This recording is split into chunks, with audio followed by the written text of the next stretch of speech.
O texto que eu vou ler para vocês aqui, na verdade, é o resultado de um trabalho de uma pesquisa que eu desenvolvi já tem algum tempo, e é por esse motivo, aliás, já me antecipo pedindo desculpas a vocês por isso, que eu vou ler o texto, porque de outro modo eu não conseguiria lembrar dos detalhes de certas argumentações que eu queria apresentar aqui para vocês.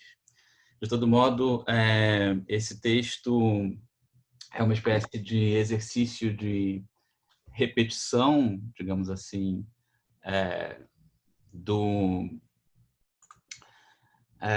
de um procedimento de leitura que eu tenho aplicado nas minhas pesquisas, na história da filosofia, na história da literatura, na história da teologia, que talvez pudesse ser definido da seguinte maneira: investigar as condições através das quais uma certa representação de figuras paradigmáticas, referenciais, se produziu enquanto tal dentro de uma narrativa que se pretende hegemônica com relação ao poder de referência, né? Então, é importante para mim pensar como é que autores que são considerados inevitáveis, incontornáveis, paradigmáticos, na verdade, só foram produzidos dessa maneira enquanto através de um esforço, muitas vezes, de silenciamento de outros autores, de uma violência discursiva que precisa colocá-los nessa posição,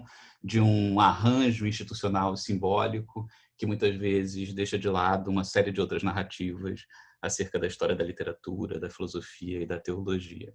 Então, nesse sentido, o que eu gostaria de fazer talvez pudesse ser entendido um pouco como uma leitura decolonial, né, no caso aqui do José de Alencar, mostrando não apenas que essa ideia de que é um autor inescapável, ela só pôde ser produzida a partir de um certo exercício de violência hermenêutica, epistêmica, mas como é que essa configuração do José de Alencar como pai da literatura nacional e todas as figuras que nós conhecemos e que tiveram grande validade na história da literatura até a década de 50, mais ou menos, como é que essa referencialidade do José de Alencar, na verdade, talvez diga mais a respeito da maneira como se produziu politicamente uma história da literatura.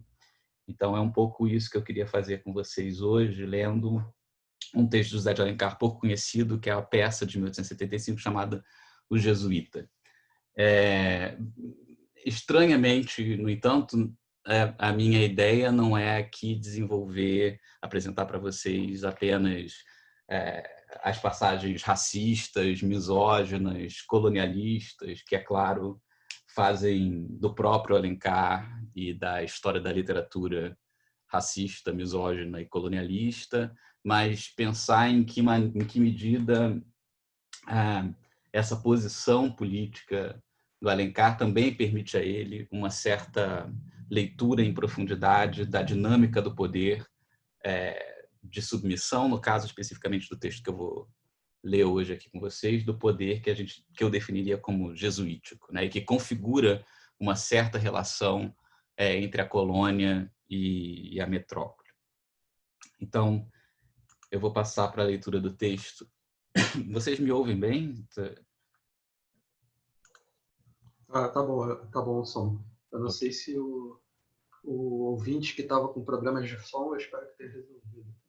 Okay. Acho que sim. Okay. Então eu passo para a leitura do texto.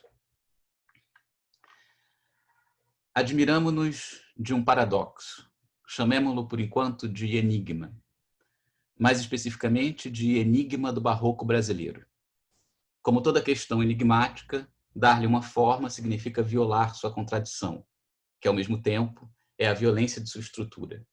E uma vez que a demanda do dizer aqui se confunde com não poder fazê-lo, somos obrigados a afirmar a violência do enigma do seguinte modo: quanto mais glorioso o barroco jesuítico se dá ao olhar, mais ele instaura um amplo campo de invisibilidade, ou melhor, de desaparecimento. Teremos de deixar para uma outra ocasião explorar as implicações dessa proposição para uma teoria geral do barroco no Brasil, para o que adotando a perspectiva teológico-política, seria necessário avaliar também a retórica e os modos de visualidade de outras ordens, além daquela da Companhia de Jesus. Limitamos-nos, portanto, a discutir sumariamente a particularidade estabelecida na fórmula que apresentamos, ou seja, o sentido da dimensão jesuítica do barroco em seu paradoxo. Para além dos debates acadêmicos sobre o significado histórico-político da presença jesuítica no Brasil, para além dos detratores iluministas e de seus apologetas dogmáticos, a controvérsia a respeito desse tema se desenvolveu frequentemente por caminhos mais elípticos e certamente menos conhecidos. Aqui se insere a primeira senha de sua invisibilidade. Codificada em meio a conceitos estéticos, a questão ideológica do jesuitismo por vezes passou como acessória ou circunstancial. Ocorre, contudo, que justamente nesses momentos em que ela emerge como ornamento, se deixa, aparentemente, calar a operação que institui uma matriz de inteligibilidade, ela mesma jesuítica. Seria simplista afirmar que obras cujas temáticas pertencem ao horizonte semântico da Companhia de Jesus revelam, no fundo, compromissos ideológicos com a ordem. Nesse nível, a continuidade poderia ser eletiva, e o que gostaríamos de propor é algo diverso, ou seja, que o modo de pensar inaciano, seu modo de produzir sínteses discursivas, modos de objetivação e subjetivação, enfim, paradigmas de experiência, configurariam uma epistemologia de tipo muito particular, na qual o aparecimento do poder no mundo é também um mecanismo de desaparição. Não nos parece uma coincidência que esse mecanismo se manifeste justamente em uma peça cujo título, O Jesuíta, denuncia, a princípio, sem dúvida, seu objeto. Menos arbitrário ainda seria o fato de ter ela sido assinada, em 1861, por esse nome que constitui, nos manuais de história da literatura no Brasil, o primeiro nacionalista, José de Alencar. Ao tomarmos essa peça como uma espécie de miniatura do barroco jesuítico, estamos completamente cientes do anacronismo dessa leitura, que, no entanto, instrumentalizamos a fim de assinalarmos os componentes de um jesuitismo mais intermitente que sua designação histórica clássica. No que diz respeito à formação dos discursos, Alencar se encontrava em um ponto em que o antijesuitismo já se poderia representar como uma tradição. A expulsão dos padres da Companhia de Jesus de todo o reino e domínio de Portugal, decretada pelo Marquês de Pombal em nome do rei Dom José I em 3 de setembro de 1759, autorizava, enfim, há mais de um século, a organização das inúmeras críticas empreendidas contra os inacianos, quase desde sua presença primeira na Bahia, ainda no século XVI, sob a forma de um projeto filosófico-político no qual eles não mais se incorporavam. Ou pior, faziam-no como sinal invertido do poder. Esse expurgo permitiu não apenas que representações, alegorias e argumentos antijesuíticos se instituíssem como objeto ou tema de peças teatrais, poesias, pinturas e tratados, mas que viessem a configurar o próprio modo de se pensar as artes, a filosofia e a política. Ou seja, o ethos pombalino se reconheceria não somente no nível das sínteses objetivas dadas, mas, mais fundamentalmente, no nível epistemológico das formações dos campos de produção do sentido. Não apenas no grande colorido antijesuítico, por exemplo, dos versos de Basílio da Gama, mas na compreensão mesma do sentido da poesia, dos mecanismos de seu funcionamento, dos dispositivos de inscrição ideológica que esses versos partilham como seus pressupostos. Desenha-se, desse modo, uma epistemologia pombalina que não se limita a ser uma propaganda do esclarecimento português, mas se constitui como a matriz de inteligibilidade de discursos muitas vezes aparentemente distantes do horizonte ideológico-político, mesmo que, olhadas de certo modo, possam neles se localizar. Sua figura é a luz, e sua exigência a de um olhar pleno que repousa sem trégua sobre tudo. Seria, é claro, equivocado enxergar nessa situação a homogeneidade de um contexto ideológico. Na verdade, a via pombalina está inserida em um território de disputas muito amplo, uma vez que, do lado dos defensores da Companhia de Jesus, também se procurou constituir uma ordem discursiva, ou antes, uma epistemologia pró-jesuítica, muito mais incisiva do que qualquer simples apologia que lhe poderia ser feita. É nesse território que o jesuitismo encontra um caminho muito mais longo, fixando-se na linguagem não como transparência, mas como vertigem do olhar. Sua figura é o ofuscamento, e a lógica de sua dominação se guarda no poder de se imiscuir e desaparecer. Estamos não no nível das ideias, mas no das formações de síntese.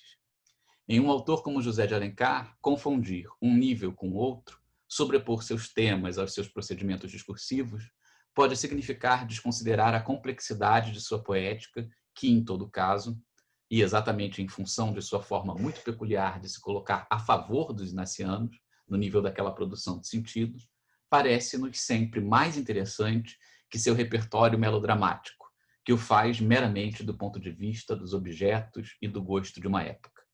Pode-se, assim, tanto denunciar o histrionismo corneliano de seus personagens, como acusar, com razão, os elementos reacionários de suas composições.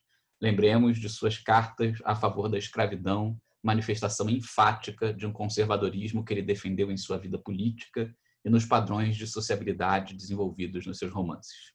São todas boas razões para não gostarmos de Alencar, e poderíamos imaginar algumas outras tantas.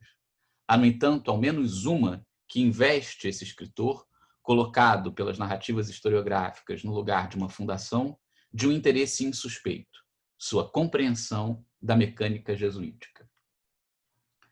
Curiosamente, é no instante mesmo em que essa compreensão se insinua que Alencar parece condenado a se tornar um extemporâneo, uma figura obsoleta, incompatível com a tendência supostamente progressista das vésperas do positivismo no Brasil. Refiro-me especificamente ao modo como o jesuíta foi responsável pelo seu desfavor junto ao público e a uma parte considerável da crítica. Sua estreia no palco do Teatro São Luís, no centro do Rio de Janeiro, se deu no dia 18 de setembro de 1875, 14 anos depois de ter sido escrita a pedido do ator João Caetano para a celebração do 7 de setembro. Mas seu surpreendente fracasso fez com que, das outras 3 representações planejadas, apenas mais uma tivesse lugar no dia seguinte para uma plateia praticamente deserta. Como não é uma peça muito conhecida, então eu vou reconstruir rapidamente o argumento do texto. A peça se passa no Rio de Janeiro, às vésperas da expulsão dos jesuítas, ordenada por Pombal. Seu personagem central é Samuel, introduzido e reconhecido por todos à sua volta, inicialmente, como um médico italiano, uma espécie de pai adotivo de Estevão, que, no entanto, é indicado como seu pupilo na apresentação dos personagens. Desde o começo da peça, o conde de Bobadela, governador do Rio de Janeiro, afirma estar de posse de um documento marcado com o selo de Pombal que iria revelar uma verdade insuspeita sobre o suposto médico e que resultaria em sua prisão. Esse segredo, ignorado por todos e revelado em seguida, é a própria identidade de Samuel, na verdade, um jesuíta.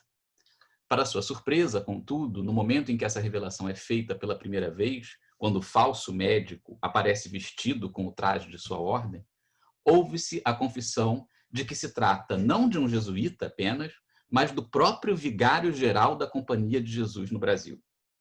Disfarçado durante décadas, ele pretendia levar a termo o plano de, com a ajuda de grupos de judeus, ciganos, índios e protestantes, vindos de toda parte do mundo para auxiliá-lo, instituir a independência do Brasil em relação a Portugal. Samuel sabe, contudo, que já alcançou idade avançada demais para realizar seus planos e concebe várias artimanhas para obrigar Estevão, seu filho adotivo, inadvertidamente, a dar continuidade a eles. A principal dessas artimanhas fora ter secretamente instituído o jovem como jesuíta, sem que esse o soubesse.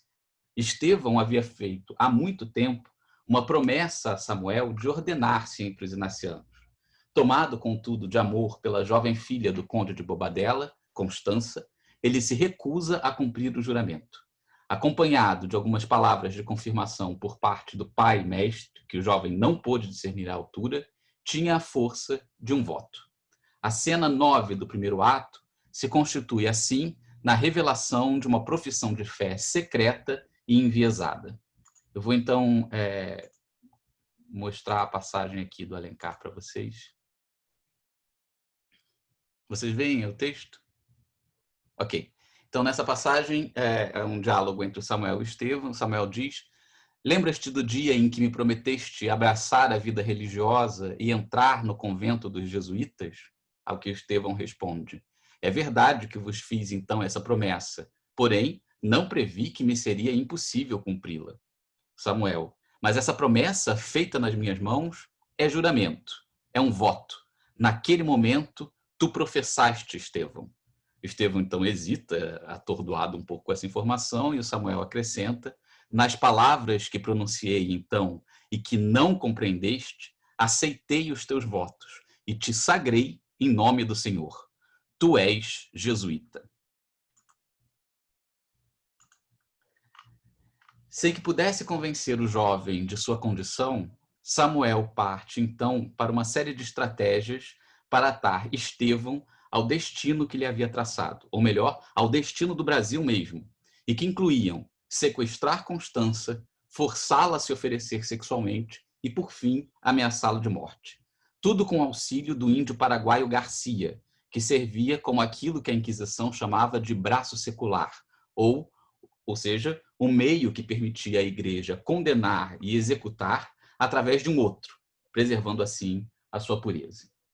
Há, contudo, uma espécie de conversão piedosa ao final da peça, quando Samuel resolve o conflito entre o maquiavelismo de seus planos e o amor paterno para com Estevão, cedendo a essa sua última disposição e abençoando, enfim, sua união com Constança. Nos últimos instantes após sua redenção sentimental, Samuel, encurralado pelo exército do conde de Bobadela, declama um discurso profético sobre o futuro do Brasil e escapa por uma porta secreta. A peça se encerra com a constatação atônita desse desaparecimento. Bom, as hipóteses para o descaso do público diante do drama permanecem sustentadas em conjecturas, todas exploradas pelos seus leitores desde então. Em primeiro lugar, o crescente interesse dos cariocas pelo teatro de divertimento, antítese da sobriedade celebratória do jesuíta, e, ao mesmo tempo, signo de que o público fluminense ainda não sabe ser público, nas palavras do próprio Alencar, né? Além disso, um anticlericalismo insistente, derivado de recentes reações da população contra medidas ultraconservadoras da Igreja, também poderia explicar isso, né? Por fim, elementos mais intrínsecos ao texto, como a ambiguidade incômoda de Samuel e uma certa incongruência dos personagens. Para Alencar, única via de composição de um autor que não é nem maçom nem um carola, como ele se define, né? O que, entretanto, não parece ser reconhecido nem pelo público de 1875, nem pelos comentadores mais contemporâneos de Alencar, é como esse drama, indexical em seu decepcionante destino, se nutria justamente de uma compreensão radical da mecânica do jesuitismo, na qual seu autor, de inúmeras maneiras, procurou se inscrever.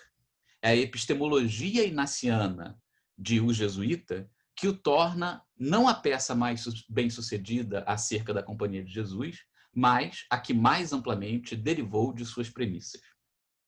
E é aqui que reencontramos o problema do enigma, que se traduz no drama nas tensões organizadas entre duas indiscernibilidades. A primeira delas, na cena em que Estevão é informado de que era um jesuíta e que poderíamos denominar de enigma do filho, ou seja, o do pertencimento compulsório à tradição. Essa cena é edificada sobre um conjunto de signos cifrados, uma promessa que é um voto, palavras entreouvidas que se revelam sacramentos, um pai que é um confessor. Pode ser lida como a repetição teatral de um dos mais eficientes procedimentos de colonização dos jesuítas entre os índios brasileiros, o de revelar-lhes, não sem esforço, seu cristianismo latente. De fato, a intenção dessa filiação compulsória estava firmada, pelo menos, desde a carta de Pero Vaz de Caminha, que, a respeito dos nativos ameríndios, afirma, eu cito Caminha: outra coisa não falece a essa gente para ser toda cristã, a não ser nos entenderem. No século que se seguiu, e além, os Manuel da Nóbrega, José de Anchieta e Antônio Vieira expressaram tão mais uma cautela quanto mais investiam no projeto da conversão com o tom ibérico, heróico-cavalheiresco da Companhia de Jesus. Tema perene de suas lamentações, analisado, por exemplo, pelo Eduardo Vieira de Castro, a tendência a voltar aos velhos hábitos pré-cristãos fazia dos índios quase cristãos, mas não somente cristãos por vir, uma vez que os jesuítas enxergavam entre eles sinais de um passado piedoso. Conhecemos bem a carta de Nóbrega a Martim de Espícueta Navarro, escrita em 10 de agosto de 1549, poucos meses depois da chegada dos inacianos à Bahia. Eu cito então Manuel da Nóbrega, a respeito dos índios, né? Ele diz: eles têm notícia do dilúvio de Noé, ainda que não segundo a verdadeira história, porque dizem que morreram todos, menos uma velha que escapou em uma árvore alta. E também tem notícia de São Tomé e de seu companheiro. E nesta Bahia estão umas pegadas em uma rocha que se tem por suas e outras em São Vicente, que está ao fim dessa costa. Dizem que ele lhes deu o sustento que agora eles têm, que são raízes de ervas. Estão bem com ele, ainda que de seu companheiro falem mal. E não sei a causa, a não ser que as flechas que lhe atiravam lhes voltavam aos que o fizeram e os matavam. Espantam-se muito de ver o nosso culto divino e a veneração que temos para com as coisas de Deus. Fim da citação. Se a presença de São Tomé nas Américas, de acordo com uma velha lenda da igreja primitiva, justificava o vínculo através de um passado mítico cristão, e se um outro jesuíta, Fernão Cardim, reconhecia nas falas dos pajés em suas tribos os traços da sermonística dos padres da companhia, não era apenas porque o Brasil, para os missionários do século XVI e XVII, segundo a fórmula do próprio Cardim, é já um outro Portugal, mas porque, além disso, os nativos são já outros cristãos. Como na cena de José de Alencar, os sinais de pertencimento entre os índios estão cifrados, e apenas o jesuíta é capaz de, construindo um léxico organizado por sua teologia, quase murmurando entre dentes, atribuir ao outro as condições de escuta e de rememoração que, na verdade, serão sempre as suas próprias. Nesse sentido, não é nada ocasional que, em O Jesuíta, os signos da visualidade sejam constantemente embaralhados pelos da escuta. Tudo aquilo que aparece, tudo que é visto, é profundamente modificado pela ordem do dizer, do ouvir, ou mais precisamente, do ouvir dizer. Com isso, o passado mítico, porque redescobre na imanência da visualidade uma espessura insuspeita e fatal, uma história, só pode emergir à tona através do ofício da autoridade de uma voz que o faz lembrar. Tomando essa autoridade como ponto de partida, o jesuíta, em José de Alencar, mas também em Vieira, é o único que pode administrar a distância cheia de sombras entre o olho e o ouvido. Na peça de 1875, a primeira frase pronunciada por Samuel em cena, quando ele diz: "Tua vida, meu filho, já não te pertence", se explica pelo seu poder de mediação entre a memória e a audição. À desalentada Constança, Samuel diz: "Minha voz lembrava a Estevão que ele não pode dar-vos e que vós não podeis aceitar a sua vida." Alencar explora aqui um dos mecanismos mais radicais do poder colonizador dos jesuítas dos séculos XVI e XVII no Brasil: a instituição da voz como instrumento de construção de um pertencimento esquecido, ou seja, de uma vocação secreta dos indígenas, reativada pela memória ouvida. Esse elemento dramático em Alencar parece, contudo, atravessar todo o campo discursivo do barroco jesuítico. Sua característica específica é a de que nele a vertigem do olhar, de suas dobras e ornamentos, é amplificada pelo modo como sua expressão, bem como os problemas de enunciação vinculados a ela, levam continuamente o sentido para um outro lugar. Se aceitarmos essa caracterização, podemos avaliar mais amplamente a importância dada aos sermões na dinâmica colonial da Companhia de Jesus. As torções e retorções operadas por Vieira ao longo de sua obra parenética, em todos os níveis da linguagem, simbólicos, sintáticos, acústicos, etimológicos, e que organiza, aliás, o colapso de todos esses níveis, oficiam esse deslocamento intermitente do sentido através da atividade da rememoração, administrada pela escuta, ou seja, pela pregação. Os exercícios espirituais de Inácio de Loyola fazem dessa compreensão um de seus centros. É por isso que o primeiro ponto estabelecido já no primeiro desses exercícios é justamente a demanda de se trazer a lembrança e falar sobre o passado do pecado para modificar a vontade. Eu cito o Inácio de Loyola. Ele diz, lá nos exercícios espirituais, né? O primeiro ponto será trazer à memória o primeiro pecado, que foi o dos anjos, e ora sobre o mesmo o entendimento discorrendo, ora à vontade, querendo tudo isto lembrar e entender, por mais me envergonhar e confundir, trazendo em comparação de um pecado dos anjos, tantos pecados meus. Fim da citação. Que a lembrança se produza pela voz que corrige o olhar, eis o que o Vieira afirma em muitas ocasiões, às vezes de forma bem explícita, ainda que sob o signo do enigma, como, por exemplo, no Sermão das Chagas de São Francisco, pregado em Roma em 1672, ao dizer, eu cito Vieira, olhai, senhores, para aquelas chagas, ó que silêncio, ó que vozes, ó que clamores, aquelas chagas abertas são 5 bocas, aquele sangue ardentemente gelado nelas são 5 línguas, que, ferindo os olhos mais cegos, penetram os ouvidos mais surdos. Ou as vejais como chagas de Cristo, impressas em Francisco, ou como chagas de Francisco, transformado em Cristo. De modo que são bocas, são línguas, são vozes. A estas vozes convido hoje, senhores, não os vossos ouvidos, senão os vossos olhos. Fim da citação. O Samuel de Alencar é a chave de um mistério identitário, porque o que ele dá a ouvir cifradamente deve fazer Estevão lembrar o que ele é, modificando seu destino. João Adolfo Hansen já havia mostrado como esse dispositivo funcionava no caso de José de Anchieta, quando ele diz, eu cito o Hansen, quando estabelece o Anchieta, né, a analogia entre a oralidade e as ações dos selvagens, o jesuíta propõe que a língua deles está escurecida pelo mal. É desse modo que, visando reavivar a memória desse saber no indígena, também o padre Anchieta confere uma memória do bem à língua tupi. Fim da citação. Colonizado por Samuel, Estevão se reúne à vocação dos índios sob o jugo jesuíta de se tornar... Desculpe. Estevão se reúne à vocação dos índios sob o jugo jesuítico de se tornar um povo, o do Império de Cristo, entre os inacianos, mas também o do Reino do Brasil, no indigenismo de Alencar. Por isso, mesmo antes da revelação, tu és jesuíta, diante das primeiras insinuações de Samuel de que era frei sem saber, Estevão hesita. E Estevão diz então, e dizeis que eu sou? Não, não. Vosso espírito se ilude, ou perdi a memória do passado, a recordação do passado, a recordação do que fui e do que eu sou. O exercício de discernibilidade operado pela voz da memória, administrada em segredo por um representante do poder, e aqui é significativo que esse representante seja não um qualquer, mas a autoridade máxima da companhia, né?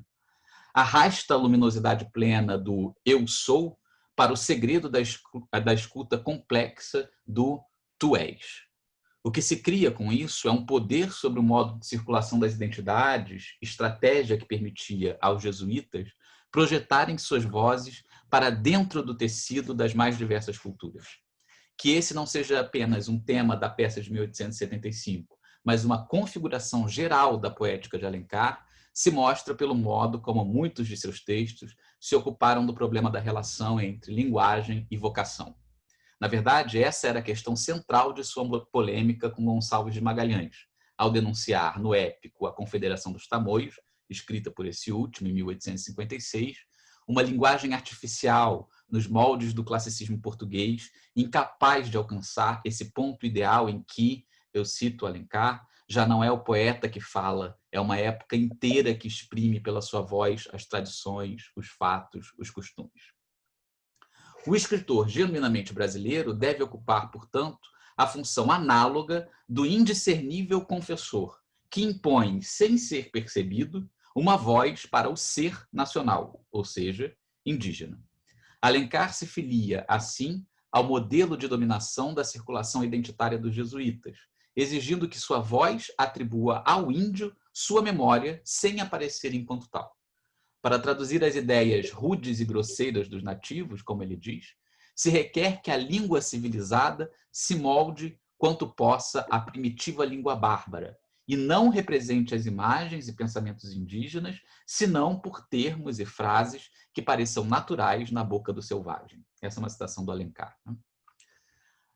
Tutela da identidade, a vocação soprada nos ouvidos deve se confundir com a voz de quem ouve. Quando Alencar publicou Iracema, em 1865, acompanhada de várias notas explicativas nos pés de página, não era por zelo, como acreditaram alguns de seus comentadores, mas porque essas notas constituem um paratexto, que, por sua vez, corresponde ao murmúrio de um pertencimento atribuído subrepticiamente, se não em segredo ainda, que a olho nu. Essa é a primeira indiscernibilidade. A segunda indiscernibilidade, que organiza as tensões da peça, se localiza no extremo oposto da cena da revelação a Estevão. E nela, a equivocidade se manifesta não na emergência de uma nova identidade, mas no eclipsamento de uma outra. Refiro-me aos já referidos últimos instantes do drama, quando Samuel, perseguido após um discurso profético, escapa por uma passagem secreta e desaparece.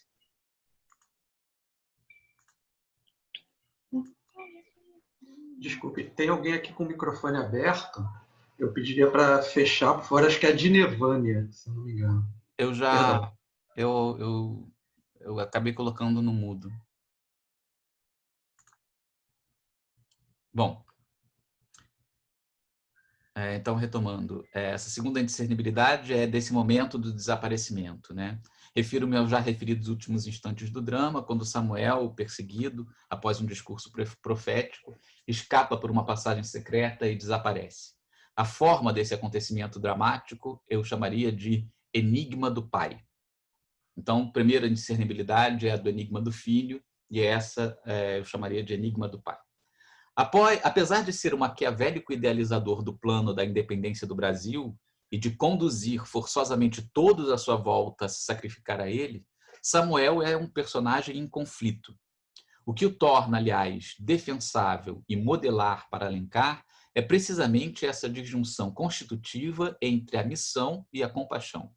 Se, de um lado, ele é capaz de lançar mão das maiores vilezas para levar adiante seu projeto, por outro, o lado mais terrível, terá consciência de seu ato, como diz Alencar. O resultado desse embate é que, a partir de certo ponto, ele passa a ameaçar a integridade identitária daquele que deve organizar as identidades. Diz o Samuel a certa altura: eu mesmo não me reconheço. O que interessa, contudo, é elaborar uma resposta a essa ameaça de tornar-se outro, que colocaria em risco o dispositivo catequético colonial inteiro. Os primeiros jesuítas do Brasil tinham completa clareza quanto a essa ameaça. É horrorizado que Manuel da Nóbrega escreve em italiano ao padre Simão Rodrigues no dia 6 de janeiro de 1550. Ele diz: direi a vossa reverência uma coisa mais para chorar que para escrever. Um religioso sacerdote, impelido pelo demônio, conduziu um dia um principal, um chefe da tribo, de uma fortaleza ao seu adversário, para fazê-lo matar e comer. Ele, não querendo fazer o que foi dito ao adversário, dizendo para isso que o queria tomar em guerra e não por engodo, aquele sacerdote começou a incitá-lo, chamando-o vil e pusilânime, pois não matava seu inimigo, tanto que o fez e o comeu, sem outra utilidade daquele religioso, salvo que recebeu não sei que punhado de coisa. Fim da citação do Manuel da Nóbrega. Evidentemente, o padre degenerado não poderia ser um jesuíta, mas oferece um espelho invertido da eficiência missionária. Assim, o medo de se corromper, ou seja, em última análise, de se tornar índio, fazia parte do cotidiano jesuítico e circunscrevia, pelo avesso, suas instabilidades.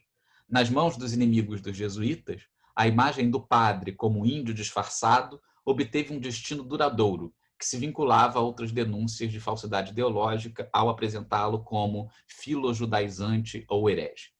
É exemplar nesse sentido a acusação enfrentada por Antônio Vieira, tal como narrada por ele, em carta ao padre André Fernandes em 1659. Vieira diz: um prelado de certa religião diz constantemente que eu sou feiticeiro. Fixar uma nova identidade não seria suficiente, embora esse possa ser entendido como objetivo final da missão jesuítica, uma vez que qualquer modelo poderia vir a ser destituído pelo que no outro seria da ordem do absolutamente desconhecido. O problema compreendido em profundidade pelos padres da Companhia de Jesus, e disso talvez deriva talvez a eficácia de seu enraizamento no projeto de construção da identidade nacional brasileira, esse problema, compreendido em profundidade pelos inacianos, era o de escapar da armadilha das inversões identitárias. Para isso, era preciso se afirmar, mesmo na negação, o que significou, em termos gerais, tornar-se presente mesmo na ausência, ou melhor, presente em toda parte por causa de sua ausência. Somente assim, nenhuma inversão poderia apagar os signos da colonização jesuítica. Essa astúcia define o enigma do pai, da função pai exercida por Samuel ou por Manuel da Nóbrega, dentro do quadro do que poderíamos chamar de dispositivo deuteronômico. O capítulo 34, o último do livro do Deuteronômio no Antigo Testamento, o texto, portanto, que põe fim aos livros da lei, o Pentateuco, parece concluir a longa história da busca pela Terra Prometida de modo paradoxal. Isso porque, ao final dos 30 anos de peregrinação pelos desertos, ao avistar, enfim, o lugar destinado por Yahvé a seu povo, Moisés é levado por este até o alto do Monte Nebo, onde é informado de que não poderá entrar ali.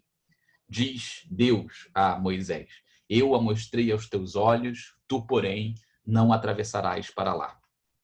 Tudo poderia não passar de mais uma irônica maldade de Deus, tão comum, não fosse essa impossibilidade acompanhada de uma estratégia que a transformasse em condição da onipresença de Moisés como figura legislante e originária no novo território. Isso porque, ao morrer, ele é sepultado pelo próprio Deus nas fronteiras da Terra Prometida. Diz o versículo 6 do capítulo 34, e até hoje ninguém sabe onde é sua sepultura. Transferido pelo próprio Deus do nível geográfico determinado para o nível toponômico indeterminado, ou seja, para a atopia fundamental da ordem, é aí que Moisés pode fundar a lei. Ausente, ele está presente em toda parte, constituindo a própria fronteira enquanto limite do novo mundo. Paradoxo da excepcionalidade que anima essa fundação, o dispositivo deuteronômico faz do desaparecimento o quadro geral da invisibilidade, onde qualquer olhar deve testemunhar qualquer aparecer. O deslizamento operado entre o em alguma parte e o por toda parte. Como Moisés do Deuteronômio, Samuel não pode alcançar sua terra prometida, muito embora a vislumbre de longe. Sintomáticas, portanto, são suas últimas palavras em meio ao êxtase profético, antes de desaparecer. O Samuel diz o seguinte no discurso, né? Ó, Deus me ilumina, eu vejo além, no futuro, ei-lo, Brasil, minha pátria.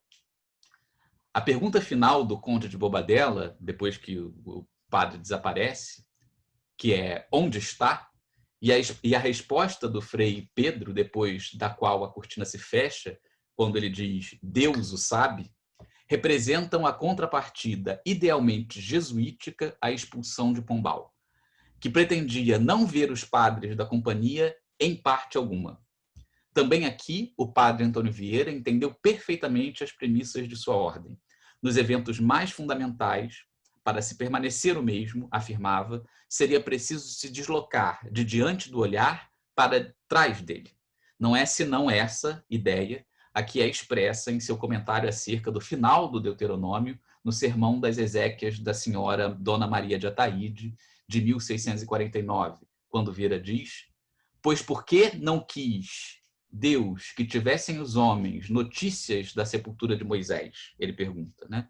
A razão não é menos que de Santo Agostinho, ou seja, porque aquele rosto em que se tinham visto tantos resplendores não se visse mudado. Eis o mistério do Pai ausente e presente. Eu me encaminho com isso para o final.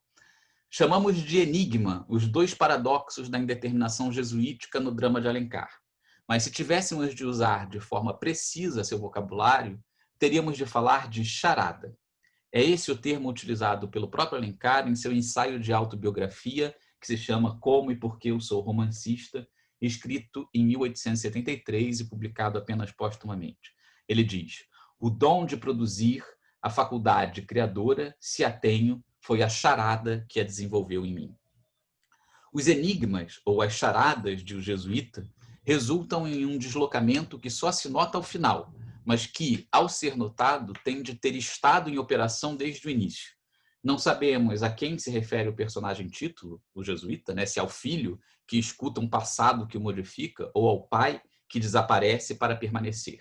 Em se tratando de um autor depositado na origem da história literária nacional, essa indeterminação talvez seja ainda mais do que circunstancial. Pode-se erguer a hipótese de que a função da origem na narrativa da história de nossa literatura esteja tensionada entre suas fantasmagorias, que chamamos de início de barroca, a de um filho que não é e a de um pai que não está. Não temos como desenvolver essa questão tão amplamente quanto desejaríamos aqui. O que nos parece importante notar, ainda que não surpreendentemente, é que o patriarca do indigenismo tenha compromissos epistemológicos tão incontornáveis com o jesuitismo, ou antes, com o modelo de estratégia colonial da Companhia de Jesus. Eu estaria a explorar, além dos mecanismos paradoxais que procuramos discutir aqui, semelhanças mais imediatas entre a posição retórico-ideológica de Alencar e a dos jesuítas. Do ponto de vista dos valores com os quais seus romances identificam os índios, basta mencionarmos a distinção entre os bons goitacazes e os cruéis aimorés, que sustenta o argumento central do Guarani. Ela perpetua a oposição entre os nativos do litoral e do interior, ou, para usarmos a designação generalista de Anchieta e de Vieira, entre os tupis, proto-cristãos, e os indomáveis tapuias. No que diz respeito à política, somente um grande esforço comparativo poderia avaliar a abrangência da homologia que fazia com que tanto Vieira, por exemplo, quanto Alencar, embora por argumentos distintos, fizessem a apologia do índio simultaneamente à defesa da necessidade social da escravidão negra.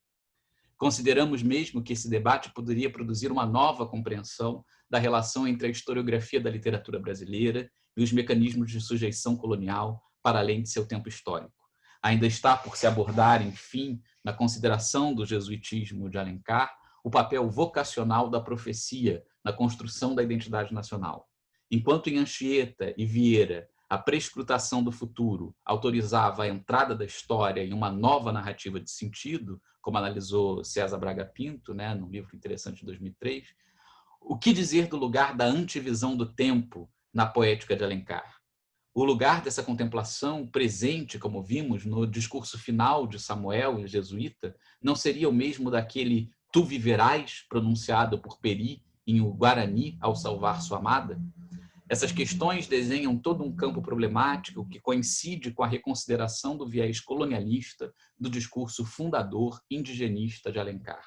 Uma tal leitura também poderá nos permitir considerar em novos termos o impacto político não apenas da antropofagia de Oswaldo de Andrade, onde a ruptura com esse modelo epistemológico é explícita, mas, por exemplo, em alguns momentos no romance regionalista da década de 30.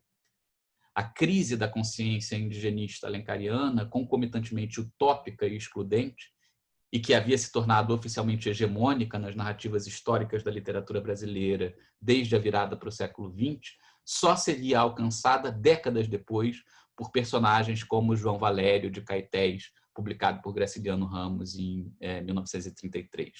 Funcionário de uma firma de cujos livros de contabilidade cuida com zelo, durante anos, João Valério procura em vão terminar um romance sobre os índios caetés e o episódio em que canibalizaram o bispo Sardinha. Não é nada ocasional que, entre os poucos autores mencionados por João Valério, não sem certa ironia, o nome de José de Alencar possa aparecer. A constatação do personagem ao final do romance de Graciliano Ramos, ao abandonar seu projeto literário e se afundar na vida cotidiana dos afazeres burocráticos é, contudo, signo de uma impossibilidade nova, mas de um medo muito antigo, agora erguido à condição de literatura, entre o escritor apaixonado e os índios antropófagos. Elimina-se a distância que salvaguardava a segurança e o poder da autodeterminação da voz. Realizando o medo de Manuel da Nóbrega, o João Valério de Graciliano Ramos se confunde com seus personagens. Torna-se índio ele mesmo. Ele diz: não ser selvagem, que sou eu, senão um selvagem, ligeiramente polido, com uma tênue camada de verniz por fora. Seja como for, parece-nos razoável supor que seja possível construir um argumento no qual a obra de Alencar constituiria um momento de homogeneização de uma perspectiva, ao mesmo tempo em que atestaria que o jesuitismo seria uma outra coisa, além do movimento histórico-político determinado no tempo, embora esteja, é claro, relacionado a ele. Referindo-se ao amor de Peri por Ceci e ao resgate heróico da jovem durante a inundação na fazenda da família, Luiz Roncari havia notado, eu cito Roncari: entre a realização desse amor promíscuo, com a consequente corrosão da ordem patriarcal, e incendiar a casa dos Maris com todos os seus membros, inclusive os entes familiares queridos, de modo a liberar os amantes para fundar a nova nação, Alencar opta pela segunda alternativa. Ele alimenta um mito da nacionalidade sem transgredir a velha ordem. Seria o que poderíamos chamar de a boa devastação. Fim da citação do Roncari. A expressão boa devastação define de modo preciso a teologia colonial. Como acontecia em Vieira, a igualdade utópica entre os nativos e os colonos, deixando de fora ou mantendo subjugados inúmeros outros personagens, serve às estratégias de dominação de um discurso paradoxalmente identitário. Peri quer ser cristão, diz o índio apaixonado em devoção religiosa. Uma compreensão dos problemas filosófico-políticos de José de Alencar, enquanto fundador da literatura brasileira, depende de entendermos que é a nós que sua triste figura se dirige. Nós, os jesuítas. Muito obrigado.